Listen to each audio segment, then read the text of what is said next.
Good morning class. तो आपका second है, देखिए टॉपिक समास। तो समास का शाब्दिक अर्थ है संग्रह, सम्मिलन, संक्षेप, मिश्रण आदि। ठीक है। तो समास का शाब्दिक अर्थ हो जाएगा संक्षेपीकरण, संक्षेप करना या मिक्स कर देना। तो इसमें क्या होता है, देखो व्याकरण की दृष्टि से दो या दो से अधिक शब्दों के मेल से जो नया शब्द बनता है उसे समस्त पद कहते हैं तथा इस मेल की प्रक्रिया को समास कहते हैं। तो दो या दो से अधिक, देखो परीक्षार्थी, तो परीक्षा धन अर्थी, परीक्षा का अर्थी अर्थात परीक्षा को लेने वाला। तो परीक्षा और अर्थी दो शब्दों के मेल से बन रहा है परीक्षार्थी, तो ये समस्त पद कहलाता है। और ये जो प्रक्रिया हुई है, समस्त पद बनने की जो प्रक्रिया हुई है, इसको समास कहते हैं। वैसे ही है लोकप्रिय, लोक और प्रिय और एक विभक्ति जोड़ी है। तो लोकप्रिय दो सार्थक शब्दों से बना है लोकप्रिय। देखो लोक में प्रिय, लोकप्रिय। तो ये जो प्रक्रिया हुई ये क्या कहलाई, समास कहलाई। और इस पद को हम कहते हैं समस्त पद। ठीक है। वैसे ही देखो गंगा जल दिया है, गंगा का जल, राम अवतार, राम का अवतार। ठीक है। इस प्रकार से जब हम किसी वाक्यांश को एक जो वाक्यों में जो एक छोटे वाक्य के अंश में जो हमको मिलता है उसको जब हम एक ही शब्द में समेट कर रखते हैं, उसको शॉर्ट में बताने लगते हैं, तो वो कहलाता है, वो प्रक्रिया कहलाती है समास। ठीक है। तो समास में दो पद होते हैं, पूर्व पद और उत्तर पद। तो ये पूर्व पद कहलाता है। ठीक है। और ये उत्तर पद कहलाता है। मतलब पूर्व मतलब पहले का पद, उत्तर मतलब बाद का पद। तो बाद वाला पद और पूर्व पहला पद। तो पूर्व पद मतलब पहला पद, उत्तर पद मतलब बाद वाला पद। तो कभी पूर्व पद, कभी उत्तर पद और कभी दोनों पद प्रधान होते हैं। तो हमारे जो समास हम करते हैं तो कभी पहला पद प्रधान होता है, कभी उत्तर बाद वाला पद प्रधान होता है, कभी दोनों ही पद प्रधान होते हैं। ठीक है। और कभी क्या होता है, दोनों ही पद अप्रधान होते हैं, अर्थात दोनों पदों का कोई महत्व नहीं होता है, किसी अन्य पद को वो उनका एक विशिष्ट अर्थ महत्वपूर्ण हो जाता है, तो कुछ एक नया अर्थ देते हैं। वही अर्थ क्या कहलाता है, बहुत इंपॉर्टेंट कहलाता है। तो ये सारा समास के अंतर्गत आता है। तो समास में दो भाग होते हैं, एक तो उत्तर पद, एक पूर्व पद। ठीक है। और दो चीज़ों से देखिए, एक तो समस्त पद कहलाता है, तो ये जो कहलाता है हमारा समस्त पद कहलाता है, और ये कहलाता है विग्रह। तो इसको कहते हैं समास विग्रह। तो समस्त पदों को जब हम अलग करके लिखते हैं, समस्त पदों को अलग करने की जो विधि होती है वह समास विग्रह कहलाती है। जैसे पत्रोत्तर, पत्रोत्तर को हमने अलग करके लिखा तो पत्र का उत्तर, गंगाजल, गंगा का जल, पथ भ्रष्ट, पथ से भ्रष्ट। तो ये सारी चीजें क्या कहलाई, समास विग्रह कहलाई। क्या कहलाई, समास विग्रह कहलाई। तो इस तरह से सबसे पहले अब हम पढ़ेंगे समास के भेद। तो समास के कितने भेद हैं, देखो समास के 6 भेद हैं, मुख्यतः 6 प्रकार के समास होते हैं। तो सबसे पहला है तत्पुरुष समास। तत्पुरुष समास में उत्तर पद प्रधान होता है। उत्तर पद मैंने कौन सा पद बताया था आपको, उत्तर पद का मतलब होता है बाद वाला पद। ठीक है। उत्तर पद का मतलब है बाद वाला पद।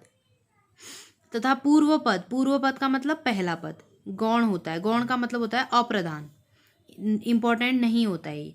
ये प्रधान का मतलब हो गया इंपॉर्टेंट होना, गौण का मतलब इंपॉर्टेंट नहीं होना। समस्त पद का पहला पद संज्ञा या सर्वनाम होता है, और इस समास में समस्त पद करते समय कारक विभक्ति या एकाधिक शब्दों का लोप होता है। इसलिए लुप्त गायब हुई विभक्ति के कारक के अनुसार इस समास के निम्नलिखित 6 भेद होते हैं। तो देखो इसमें क्या बताया गया है कि समस्त पद का पहला पद। अब समस्त पद क्या बताया था मैंने, जो हम समास करके एक छोटा सा पद शॉर्ट में जो हम पद बनाते हैं वह समस्त पद कहलाता है। जैसे एग्जाम्पल के मैंने आपको बताया था कि परीक्षा का अर्थी, तो परीक्षा का अर्थी का हमने एक शॉर्ट शब्द जो बनाया ये कहलाया समस्त पद।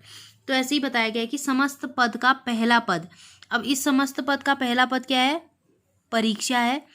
तो परीक्षा देखो समस्त का पहला पद क्या होता है, संज्ञा या सर्वनाम होता है। ठीक है, ये संज्ञा या सर्वनाम होता है। और इस समास में समस्त पद करते समय कारक विभक्ति या एकाधिक शब्दों का लोप होता है। तो इस समास में जब हम क्या करते हैं, समस्त पद बनाते हैं, मतलब हम शॉर्ट में जब वर्ड को लिखते हैं, वाक्यांश को एक शब्द में लिखते हैं, तो क्या गायब हो जाता है, कभी शब्द गायब हो जाते हैं, कभी कारक विभक्तियां गायब हो जाती है। जैसे यहाँ पर दिया गया है लोकप्रिय, अब लोकप्रिय में से मैं गायब हो गया है, देखो। ठीक है। तो एक लोकप्रिय हो गया, तो हमने जब समस्त पद बनाया तो ये विभक्ति गायब हो गई है। तो वही चीज़ ये बता रहा है कि इस तत्पुरुष समास में हम क्या करते हैं, विभक्तियां गायब हो जाती हैं और उन्हीं विभक्तियों, कारक विभक्तियों के आधार पर इनके भेद होते हैं। तो सबसे पहले कर्म तत्पुरुष होता है नंबर 1, कर्ता को छोड़ करके। नंबर 2 जैसे कर्ता, कारक कितने होते हैं हमारे? 8 होते हैं। कर्ता ने कर्म को करण से, संप्रदान के लिए, अपादान से, संबंध काके की, रारेरी, अधिकरण में पर और संबोधन हे उ। तो इसमें हम सबसे पहला कर्ता छोड़ देते हैं। नंबर 2 कर्म से हमारा शुरू होता है, तो कर्म तत्पुरुष हमारा पहला तत्पुरुष होता है। तो कर्म तत्पुरुष देखो, कर्म कारक की विभक्ति क्या है? को है। तो कर्म कारक की विभक्ति को है, तो इसमें क्या होगा? को विभक्ति का लोप हो जाएगा। जब हम इसको क्या करेंगे? समास के रूप में लिखेंगे। देखो यहाँ पर दिया हुआ है आतिथ्य अर्पण, देखा देखो, आतिथ्य अर्पण मतलब अतिथि को अर्पण। तो इसका हम विग्रह करेंगे तो ये होगा, समास विग्रह होगा, अतिथि को अर्पण, और इसका समस्त पद होगा। समस्त पद का मतलब समासिक शब्द जो हमने समास बना करके लिखा हुआ है।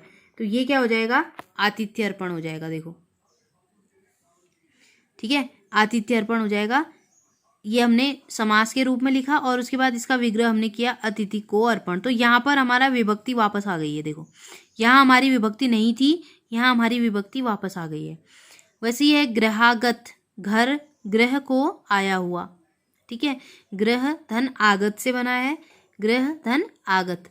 ग्रह आगत का मतलब होता है आया हुआ, तो ग्रह को आया हुआ। तो यहाँ पर विग्रह में हमारी को विभक्ति आ गई है और जब हम समस्त पद लिख रहे हैं तो को विभक्ति का लोप हो रहा है, गायब हो रही है। वैसे ही है यश प्राप्त, यश को प्राप्त। तो यहाँ पर विभक्ति है और यहाँ पर विभक्ति गायब है। तो हम जब इसको समास के रूप में लिखते हैं, समस्त पद के रूप में लिखते हैं, तो विभक्ति गायब होती है और जब हम इसका विग्रह करते हैं तो वह विभक्ति हम लिख देते हैं, वापस आ जाती है वह विभक्ति। ठीक है, ये आपका है कर्म तत्पुरुष। इसके बाद आपका नेक्स्ट होगा करण तत्पुरुष। करण तत्पुरुष की भी विभक्ति जो होगी वही विभक्ति का लोप होगा और जब हम विग्रह करेंगे तो विभक्ति वापस आ जाएगी। जैसे देखो, गुण युक्त, गुणों से युक्त, जन्मांध, जन्म से अंधा, भूखमरा, भूख से मरा हुआ। तो इस तरह से यहाँ पर से विभक्ति आ गई है और यहाँ से विभक्ति गायब हो गई है। रोग पीड़ित, रोग से पीड़ित, रेखांकित, रेखा से अंकित, अकाल पीड़ित, अकाल से पीड़ित, तुलसी कृत, तुलसी द्वारा कृत। ये भी करण विभक्ति का ही एक विभक्ति है। देखो करण कारक की, द्वारा, के द्वारा। तो तुलसी कृत, तुलसी द्वारा कृत। मन गणंत, मन से गढ़ा हुआ। बिहारी रचित, बिहारी द्वारा रचित। तो ये आपका करण तत्पुरुष हो गया। करण कारक की जो विभक्ति है उसका यहाँ लोप होगा और विग्रह करने पर वो विभक्ति वापस आ जाएगी। तो ऐसे ही संप्रदान है, संप्रदान तत्पुरुष का विभक्ति चिन्ह है के लिए, तो यहाँ पर के लिए गायब रहेगा और यहाँ पर के लिए आ जाएगा। देखो, रसोई घर, रसोई के लिए घर, युद्ध क्षेत्र, युद्ध के लिए क्षेत्र, देव बलि, देव के लिए बलि, हथकड़ी, हाथ के लिए कड़ी, हवन सामग्री, हवन के लिए सामग्री। तो ये सारी चीज़ें यहाँ वापस आ जाएंगी और जब हम इसको समास के रूप में लिखेंगे, शॉर्ट में लिखेंगे, तो ये विभक्ति गायब होगी। वैसे ही अपादान तत्पुरुष है। अपादान तत्पुरुष की विभक्ति से है। से का मतलब यहाँ पर अलग होने से है, से का मतलब यहाँ पर डरने से है। तो ये सारी चीज़ें यहाँ पर होती हैं। करण कारक में से का मतलब किसी कार्य को करने से है या हेल्प लेने से है, साधन से है, लेकिन यहाँ पर क्या है, दो चीज़ों के अलग होने से है। तो ऋण मुक्त, ऋण से मुक्त, धर्म भ्रष्ट, धर्म से भ्रष्ट। तो यहाँ पर से विभक्ति आ जाएगी और यहाँ से विभक्ति गायब रहेगी। ठीक है, तो इस तरह से ये अपादान तत्पुरुष है। इसके बाद है आपका संबंध तत्पुरुष।